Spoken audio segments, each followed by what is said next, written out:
It was a cold winter night, and a fisherman sat warming himself beside the fire in a courtyard of the high priest's house. Nearby, his friends sat in chains. Over the coming hours, the fisherman would deny knowing him 3 times. This is the story of St. Peter, and how, some 1600 years later, an artist captured his anguish and remorse. Peter had not always been called Peter. He was born Simon, a fisherman from Galilee.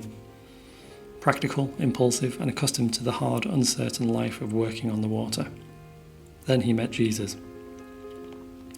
Jesus gave Simon a new name, Peter, meaning rock. It suggested strength and dependability, but Peter did not always live up to it. He was passionate and fiercely loyal, often the first disciple to speak and the first to act. When others hesitated, Peter stepped forward. But his courage was mixed with fear, and his confidence sometimes outran his strength. At the Last Supper, Jesus warned Peter that before the cock crowed, he would deny knowing him 3 times. Peter rejected the idea completely. Even if everyone else had deserted Jesus, he insisted he never would. Only a few hours later, Jesus was arrested and taken to the house of the high priest. Peter followed at a distance.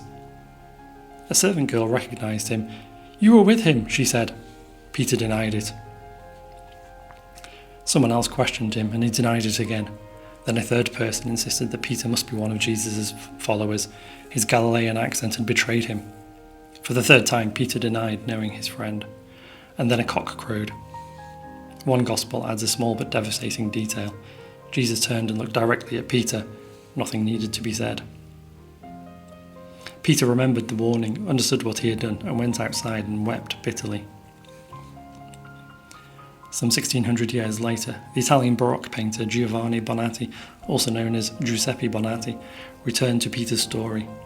Bonatti was born in 1635 and worked in Ferrara and Rome. The exact date of this painting is unknown, but today it hangs in the Dundee art galleries and museums in Scotland. The painting is simply titled St. Peter. Bonatti does not show us this confident disciple, the man drawing his sword, or the rock upon which the church would be built. Instead, our attention is drawn to Peter's face, his raised eyes, his furrowed brow, an expression of profound remorse. In this sketch, everything else has been stripped away.